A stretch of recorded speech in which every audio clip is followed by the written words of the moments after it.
Bonjour à toutes et à tous, bienvenue dans l'émission Rencontre. Le président américain Donald Trump brandit le bâton de tarifs douaniers vis-à-vis de ses partenaires commerciaux mondiaux, provoquant un véritable choc dans plusieurs pays et suscitant un fort mécontentement tant aux États-Unis qu'à l'étranger. Dans cette émission, nous avons le plaisir d'accueillir 4 jeunes Africains pour discuter de l'impact des droits de douane américains, en particulier sur les pays africains.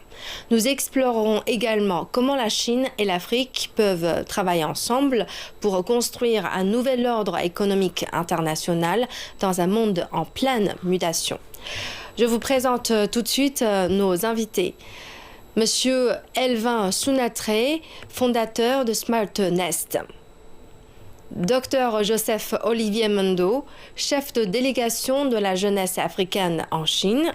Monsieur Randolph Géraud Kishietou, président de l'association Diaspora ivoirienne en Chine.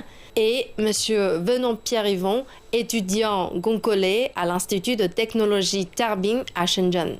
Bonjour à tous.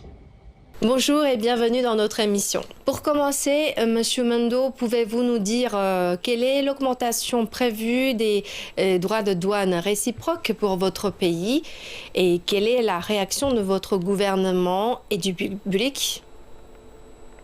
Eh bien, merci de m'avoir aujourd'hui. Pour ma part, mon pays d'origine, le Cameroun, figure bien évidemment parmi les pays concernés par cette nouvelle série de tarifs réciproques et devrait s'acquitter d'un droit de douane de 11% sur ses exportations vers les États-Unis, et ce qui correspond, je crois, au droit de douane moyen de 22% que le Cameroun applique sur les produits américains. Et vous savez, les échanges commerciaux du Cameroun avec les États-Unis, bien que modestes si on reste dans un point de vue global, ils sont très importants pour plusieurs secteurs de l'économie du Cameroun. Et si on parle des principales exportations, je dirais par exemple le pétrole brut.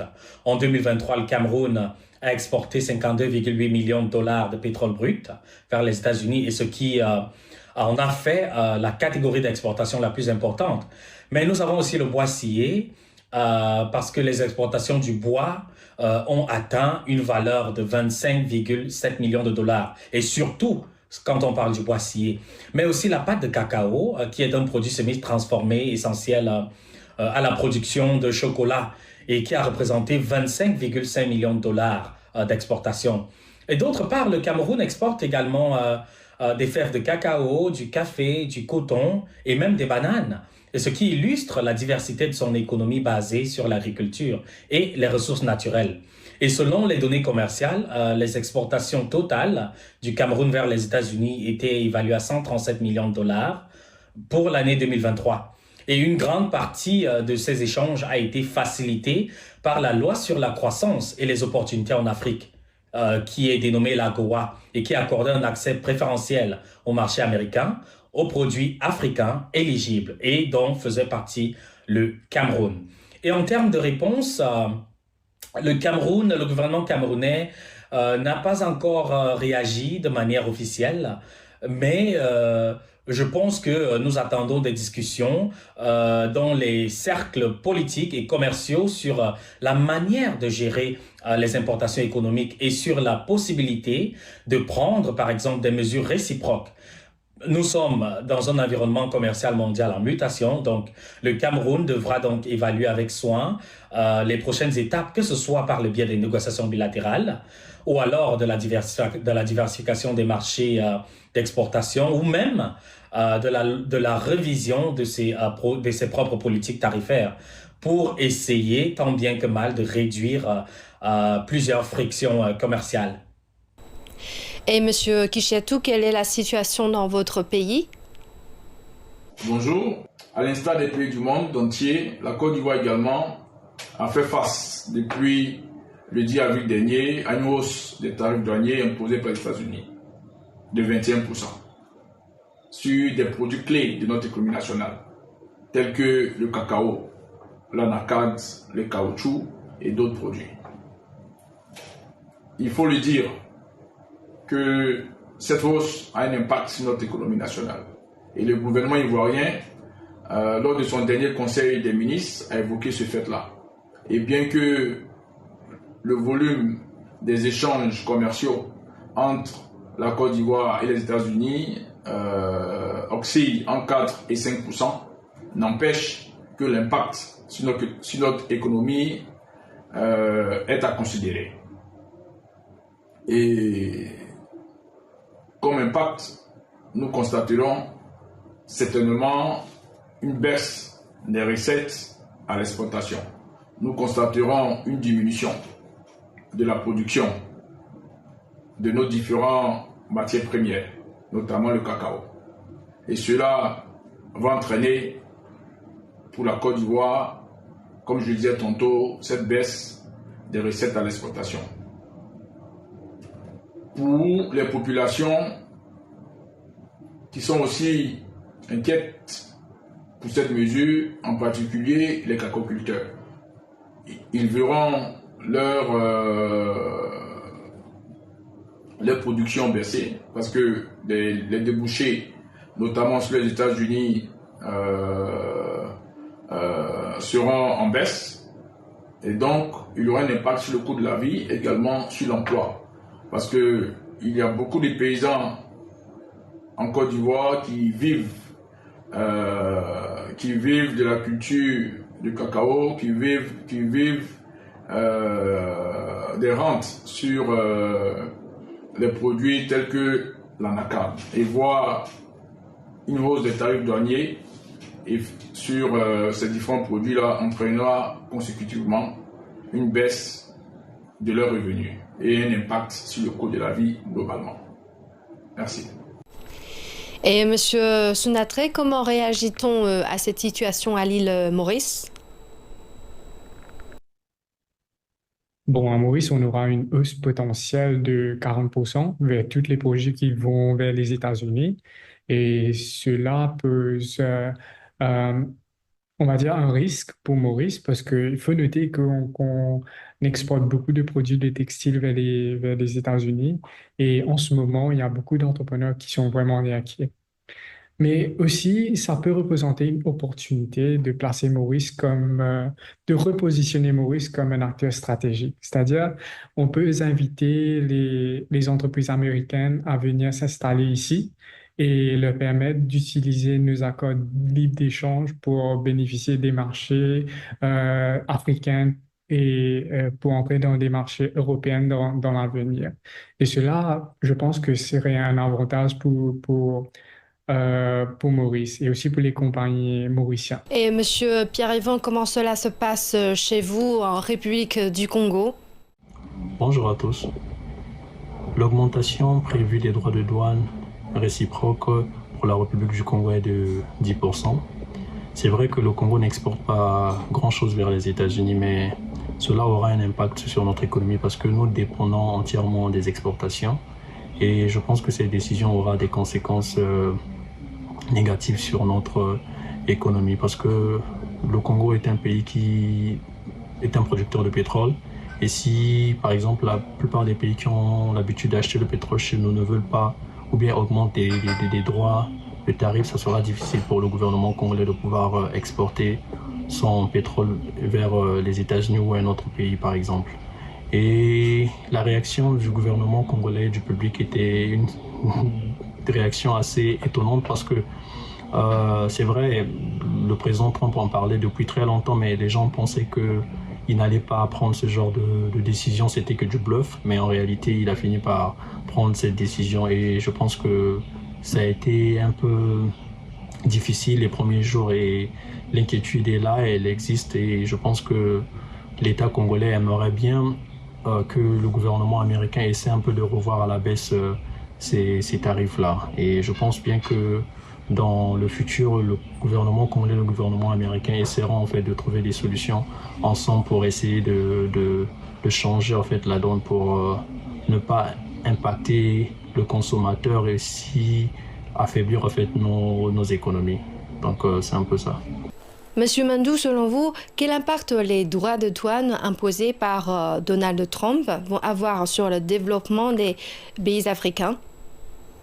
Eh bien, pour ma part, les droits de douane réciproques déclenchés par la politique commerciale agressive des États-Unis pourraient avoir des effets contrastés, mais globalement négatifs sur les pays du Sud global. On parle de l'Afrique, des Caraïbes et même Amérique latine ou Asie du Sud-Est. Et je pense beaucoup plus en termes de perturbation des chaînes d'approvisionnement parce que, ne nous voilons pas la face, hein, beaucoup de pays du Sud global dépendent des exportations vers les États-Unis et aussi de la Chine. Donc, si une guerre commerciale éclate ou alors s'intensifie entre les États-Unis et la Chine, les pays du Sud global pourraient alors subir une baisse de la demande ou je dirais, délocalisation brutale. C'est-à-dire les entreprises chinoises pourraient repatrier une partie de leur production. Voilà. Et donc, je pense aussi que ce sera en termes d'instabilité des matières premières parce que les pays exportateurs de commodités, par exemple pétrole, cuivre, soja, pourraient souffrir si la croissance mondiale ralentit à cause des tensions commerciales. Et aussi, s'il y a une chose que j'ai apprise en Chine depuis toutes ces années, c'est que c'est vrai, nous faisons face à une adversité, mais il y a l'opportunité dans l'adversité. Mais je pense aussi que cette turbulence peut aussi être signe de développement d'industrie locale. Parce que ça risque de pousser certains pays ou même la plupart à relancer la production nationale. On parle par exemple des textiles en Éthiopie ou alors de l'agroalimentaire en Indonésie, etc. Mais nous savons aussi que ces pays, donc les pays du Sud global, ont un déficit d'infrastructure pour essayer de rivaliser à grande échelle. Mais aussi l'opportunité dans l'adversité en termes de réorientation des échanges vers d'autres marchés ou alors du renforcement des alliances Sud-Sud. Parce que nous avons les pays africains, les pays de l'Amérique latine et aussi l'Asie pourraient approfondir leurs partenariats régionaux à travers les zones de libre-échange continentales. Par exemple, en Afrique, il y a la zone de libre-échange continentale africaine. Il y a aussi le Mercosur, par exemple, en Amérique latine. Mais pour réduire ce type de dépendance envers, par exemple, les États-Unis, donc, je pense que le bilan est plutôt défavorable à court terme parce que les pays du Sud global risquent de subir des pertes d'emplois ou alors une baisse d'exportation et instabilité financière. Mais sur le long terme, ça peut être une opportunité parce que certains pourraient s'adapter en diversifiant leurs économies, mais cela va nécessiter des réformes structurelles. Comme par exemple, il faut une meilleure industrialisation, il faut des infrastructures, il faut une bonne gouvernance. Donc, je dirais que la politique américaine aggrave les inégalités commerciales mondiales et les pays en développement déjà très fragiles qui pourraient en payer le prix. Mais par ricochet, ça peut aussi consolider la fraternité qui existe entre les pays du Sud global. Nous avons vu avec le Forum de coopération sino-africain, FOCAC, nous avons aussi vu avec le sommet des BRICS, avec l'initiative La Ceinture et la Route, et aussi avec la plateforme institutionnelle entre la Chine et l'Amérique latine. Ça pourrait en fait concourir à renforcer le marché, à renforcer les liens des pays du Sud global pour essayer d'équilibrer la donne. Voilà, donc je dirais que il y a des opportunités, il y a des défis, mais aussi nous devons aussi regarder en termes d'opportunités. Et Monsieur Kichetou, quel est votre avis? Les nouveaux tarifs douaniers imposés par les États-Unis affectent le développement des pays africains en augmentant leurs coûts à l'exportation et en réduisant la compétitivité de ces pays-là sur le marché américain. Cela pourrait et entraîne bien évidemment une baisse de leurs revenus d'exportation et in fine diminue les investissements étrangers qui se matérialisent notamment par une pression sur les budgets des différents pays. Et les pays africains en souffrent davantage au regard de leur production, de leur production tournée à l'exportation, surtout vers le marché africain. Et face à ces défis, il est crucial pour les pays africains de renforcer leur coopération économique, notamment à travers des initiatives comme la zone de libre-échange, la ZLECAf. Et les pays africains pourront avoir des débouchés entre pays, pourront commercialiser entre pays avec des tarifs douaniers qui leur sont favorables. Et évidemment de pouvoir diversifier avec les partenaires commerciaux tels que la Chine, aujourd'hui qui a un marché de plus de 400 millions en moyenne de consommateurs, et qui a des initiatives comme le salon international des importations de Chine, comme également certains salons qui permettent aux pays du monde entier de pouvoir exporter leurs produits vers la Chine. Et notamment l'année dernière, lors du FOCAC, la Chine a pris des mesures afin d'annuler pratiquement des mesures tarifaires sur plusieurs produits, sur des produits africains. Et donc les pays africains doivent saisir cette opportunité pour renforcer les échanges commerciaux avec la Chine et promouvoir ainsi un ordre économique international plus équitable entre les pays africains, la Chine, les États-Unis et les pays du monde entier. Et la coopération entre la Chine et l'Afrique devient de plus en plus importante. Monsieur Sunatre, vous faites du commerce entre la Chine et l'île Maurice. Pouvez-vous éclairer sur les droits de douane appliqués entre la Chine et les pays africains? Bon, la Chine a vraiment des taxes, des tarifs, on va dire, en minimum avec beaucoup de pays en Afrique. Et avec Maurice, on bénéficie d'un accord de libre-échange. C'est-à-dire, ça a été signé en 2021. C'est-à-dire, on n'a pas de taxes à payer quand on exporte des produits en Chine, et c'est la même pour les compagnies chinoises. Et cela positionne Maurice comme un partenaire idéal pour entrer en Afrique. Parce qu'il faut noter que Maurice aussi, nous avons plusieurs accords libres d'échange avec d'autres pays africains. Et cela peut aider les compagnies chinoises comme les compagnies américaines à pénétrer les marchés africains. Et dans le futur, le marché africain va être une des plus grands marchés au monde. Et je pense que le gouvernement, en ce moment, est en train de travailler très, très dur pour faire que les compagnies chinoises et les compagnies américaines s'installent ici et qu'on peut les aider à entrer en Afrique. Et Monsieur Mondou, d'après vous, quel est l'objectif que Donald Trump cherche à atteindre avec ses droits de douane? Pensez-vous qu'il parviendra à l'atteindre? Eh bien, vous savez, le président américain a toujours défendu une politique commerciale protectionniste, et ses droits de douane s'inscrivent dans cette logique. Et pour moi, je pense que l'objectif réel du président américain est de protéger l'industrie américaine d'une part, parce que vous savez bien qu'en taxant les importations, il veut rendre des produits étrangers moins compétitifs face à ceux fabriqués aux États-Unis, et surtout dans des secteurs clés comme par exemple l'acier, l'automobile ou même la technologie.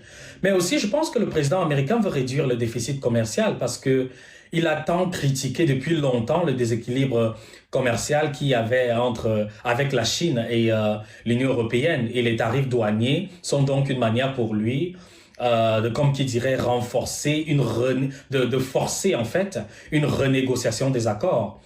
Mais il s'agit aussi des pressions politiques, parce que pour moi, je pense que ce type de mesures servent aussi d'outils de négociation pour essayer d'obtenir des concessions, comme par exemple, on dirait par exemple des achats accrus de produits américains, ou alors une meilleure protection de la propriété intellectuelle. Mais je pense aussi que il s'agit aussi de séduire son électorat, parce qu'une partie de sa base, notamment les travailleurs industriels, soutient son discours anti-mondialisation. Et je pense que sur le court terme, certaines industries américaines pourraient bénéficier d'une protection accrue. Mais je pense que sur le long terme, il y a beaucoup de risques. Voilà, nous voyons déjà les bourgeons de la guerre commerciale, les partenaires qui ripostent. Vous avez vu, voilà, la Chine, l'Union européenne et comme bon nombre de pays essaient déjà de mener la riposte, et ce qui nuit aux exportations américaines. D'un autre point de vue, je pense que ce sera aussi très difficile en termes de coûts pour les consommateurs parce que les prix augmentent sur certains produits, par exemple, quand on parle de l'électronique ou alors de l'automobile. Mais je pense que ce vent va aussi mener à l'instabilité économique. Vous savez, les entreprises souffrent des chaînes d'approvisionnement perturbées. Et donc, le président américain, pour conclure, je dirais qu'il pourrait avoir quelques victoires symboliques, mais les effets négatifs risquent de l'emporter parce que l'histoire nous montre que le protectionnisme mène rarement à une croissance durable. Et donc, sa stratégie fonctionnera seulement si ses adversaires cèdent massivement, et ce qui n'est peut-être pas le cas aujourd'hui. Donc, en résumé, je pense que le président américain a des objectifs clairs, mais les résultats très incertains et qui risquent de causer des frictions économiques majeures. Monsieur Kisiato, quel est votre avis? L'objectif affiché par le président Trump en appliquant ces nouveaux tarifs douaniers est de rééquilibrer la balance commerciale des États-Unis. En appliquant de nouveaux tarifs aux pays qui appliquaient ou qui appliquent des tarifs élevés sur les produits américains. Il faut noter que cette stratégie qui a été menée par les États-Unis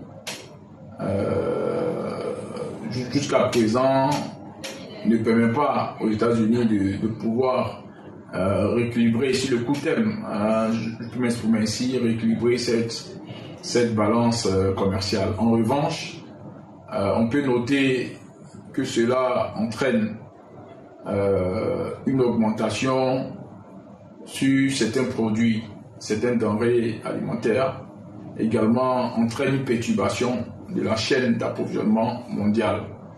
Également, ces différentes mesures ont entraîné une hausse des marchés financiers, ce qui également crée un déséquilibre sur le commerce international, et puis également attise, on va dire, des tensions entre les différents partenaires commerciaux qui sont des partenaires historiques des États-Unis. Et cette mesure jusqu'à présent n'a pas encore démontré que les Américains profitent également de ces mesures qui sont prises. Et donc il est important que les États-Unis, et là le président Trump a fait des revirements ces derniers temps et a mis une pause sur les tarifs qui avaient été pris depuis le 10 avril, et notamment en Europe, notamment sur certains pays, également en Afrique. Et donc c'est de bonne guerre. Et après ce revirement, après cette pause sur les mesures tarifaires, nous avons constaté une hausse, une envolée sur les marchés financiers. Donc je pense que c'est de bonne guerre. Il va falloir regarder cela de près, et déjà que les pays africains renforcent leur partenariat également avec d'autres pays tels que la Chine, également soit à la recherche de nouveaux débouchés à l'exportation. Les États-Unis se présentent toujours comme leader du monde. Monsieur Pierre-Yvon, pensez-vous que les États-Unis ont le droit d'imposer des droits de douane de manière aussi arbitraire? C'est vrai que les États-Unis se qualifient comme souvent un leader mondial, ce qui trouve son écho auprès de certains. Et moi, j'aimerais juste souligner que l'économie chinoise et l'économie américaine sont les économies les plus importantes de la planète. Dès lors que ces deux économies toussent, c'est la planète entière qui est en difficulté. Et la manière dont les États-Unis ont pris une décision unilatérale en imposant des droits de tarif à certains pays cela posera beaucoup de problèmes parce que la plupart des pays qui dépendent des exportations auront du mal à pouvoir accéder au marché américain dû aux droits de douane qui seront vraiment élevés. Et cela, je pense que va avoir un réel impact sur l'économie mondiale, sur la croissance en fait de nos différents pays et aussi surtout si nous voulons en fait faire face aux défis qui nous attendent demain, nous devons respecter certaines règles qui ont été imposées ou mises en place par l'Organisation mondiale du commerce qui pousse aux pays en fait à échanger les produits de manière équitable et à respecter certaines règles. Et cette décision, je pense qu'aura des impacts assez négatifs dans nos différentes sociétés. Les tarifs douaniers imposés par les États-Unis sur les produits chinois ont atteint des niveaux records, avec certains produits soumis à des tarifs allant jusqu'à 245%. En réponse à cette pression américaine, la Chine adopte une position de riposte très ferme. Monsieur Pierre-Yvon, que pensez-vous de l'approche de la Chine ? J'ai été très surpris par les tarifs douaniers imposés par les États-Unis sur les produits chinois. C'est vrai que le président Trump, depuis son premier mandat, a toujours eu des menaces à l'égard de la Chine et cherche tous les moyens pour pouvoir déstabiliser l'économie chinoise. Et je pense que cette manière de faire aura que des conséquences négatives par rapport à l'économie mondiale et aussi à l'économie américaine. Parce qu'en réalité, la plupart des produits qui sont consommés aux États-Unis viennent de Chine. Donc, si le consommateur américain qui avait l'habitude d'acheter par exemple un pantalon qui coûtait $5, il va devoir maintenant payer $10 ou $15 pour acheter un pantalon, cela aura beaucoup de conséquences dans le portefeuille des Américains. Et cela va engendrer ce qu'on appelle par l'inflation et ce n'est pas une bonne chose.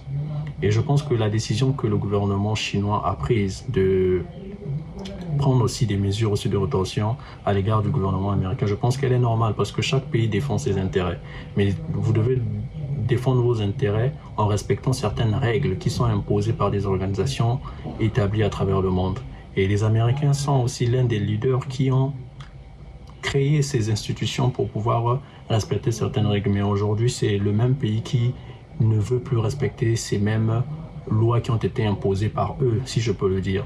Et la Chine, je pense qu'elle a une logique qui est assez normale parce qu'elle a toujours encouragé les pays à travailler ensemble dans le partenariat, dans le développement mutuel et cela se voit même en Afrique. Vous pouvez voir que la Chine investit beaucoup en Afrique parce qu'elle aimerait aussi aider certains pays aussi à avoir de la croissance et à développer leur pays.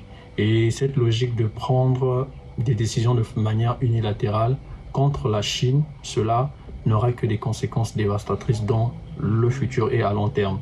Parce que aujourd'hui, nos économies sont imbriquées et les États-Unis ne pourront pas s'en sortir s'ils continuent dans cette logique de toujours imposer leurs lois à travers la force des menaces. Et je pense que le gouvernement chinois, j'ai dernièrement regardé, il y avait le ministre des Affaires étrangères chinois qui disait que nous sommes prêts à discuter, mais ça ne sera pas à travers sous les menaces, parce que les États-Unis ont décidé de quelque chose et nous devrons aussi obéir. Non, non, non. La Chine est une grande puissance qui a des règles, qui a aussi le droit de protéger le consommateur chinois et les intérêts de la Chine. Je vous remercie d'avoir participé à cette émission et d'avoir partagé vos points de vue. Et voilà, c'est la fin de cette émission Rencontre. Merci de nous avoir suivis. À la prochaine.